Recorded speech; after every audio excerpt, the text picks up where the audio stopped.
What's up, everyone? Aspern here, Coming 101. I'm looking at toys that I haven't done, and if I did, there was like a group of toys all at once, and I'm like, nah, let's not do that, because you won't find it, right?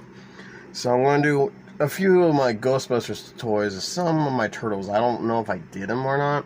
I had to double check them. So let me show you one of them right now. This one's called Bad to the Bone. How crazy is that? Now, he was hard for me to find. I know a lot of people are like, oh, well, I found him everywhere. It's like, well, you're not in the same state, and, you know, it's not easy for everyone.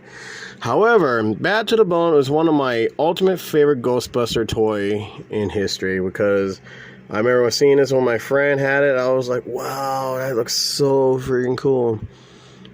I mean, he doesn't have much joints. I mean, look at his feet. Look how cool that look. All the way up. That's a cage in his rib cage. You get it?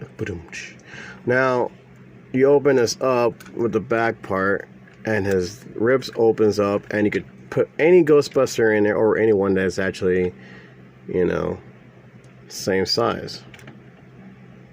And then he got underneath his chin, a little thing right here, and when their head touches it, the eye pops out. Now, the thing is, what this reminds me of back in the old days, there was a, whoa, something moved over there. There was this thing where they have a Halloween decoration. They have the skeleton that looks just like this guy. With his mouth open, his eyes popping out. I mean, it was like fire in the background. I mean, it was so cool. The most sickest, twisted looking Halloween decoration ever. And my mom threw it away when I was like a young kid.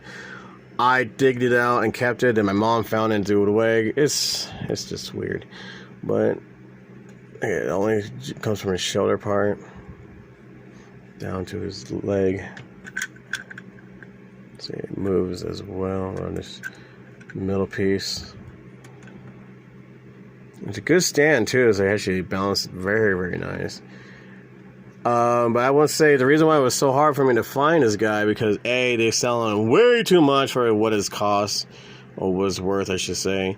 And then the other thing that sucked about it is that every time I see this, there's always a broken arm, a broken foot, or bone foot thing. It's weird. And not only that, when I find a perfect shaped body one, the head's gone. There's no head at all, like, and every one of them. And luckily for me, at the Comic-Con last year, I found it. I was like, dude, heck yeah, how much? He's like, oh, this is for you, like $3. I'm like, oh, hook it up.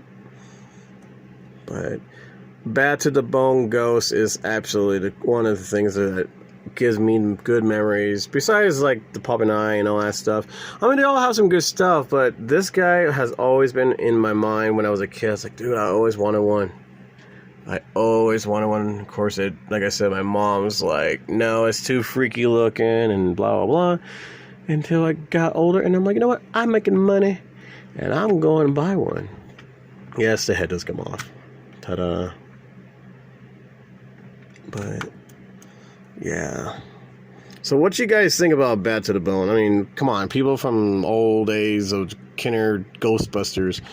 I mean, you gotta admit, he was one of the main guys out there when it comes to villains and creepy things. He was one of the main toy for Ghostbuster. I was gonna put a Ghostbuster in there, but the figures are all in the back of there. I was like, oh, I'm too tired to dig them out and all that stuff. Unless, do I have anything that will probably fit in there? Probably not. I had a figure that will probably fit in there, but Keith Jones might be too tall. Is he too tall? Yeah, he's way too tall. Never mind. Alright, so anyways, yeah, I'm just being lazy today, because I don't know. But anyways, Bad to the Bone, one of the popular, well-known Ghostbuster figure ever. So if you're trying to get into it, This is one of the guys you need to get for your collection for your Ghostbuster. And now everyone's texting me when I'm actually doing something. Anyways, so put your comments down. Tell me what you guys think about this character. Like, you thought, well, he looks kind of cheesy, that's kind of stupid. But no, this is actually one of the coolest toys out there for Ghostbuster Kinners fans, whatever you want to call it. So, comments, please put it down. Look at the detail. I want to get another one, and I want to repaint him to make him more creepier looking. But I was like, nah, just leave him the way he is. I'm weird like that. But I mean, I wouldn't mind getting another one before I actually have all the Ghostbuster in there. But now here my name's called out there. What is going on today? It's been kind of spooky. But yeah. Oh, focus. There we go.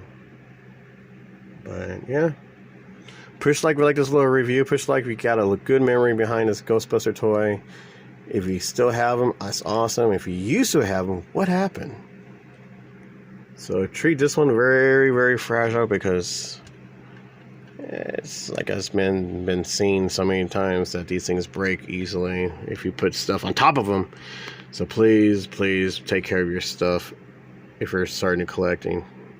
And if you already have them pile on top of pile, please put them in cases like that or cases over there, stuff like that. But that is it for now. To be continued. We'll do some more toys later on of stuff that I haven't done, which I thought I did, if that makes any sense.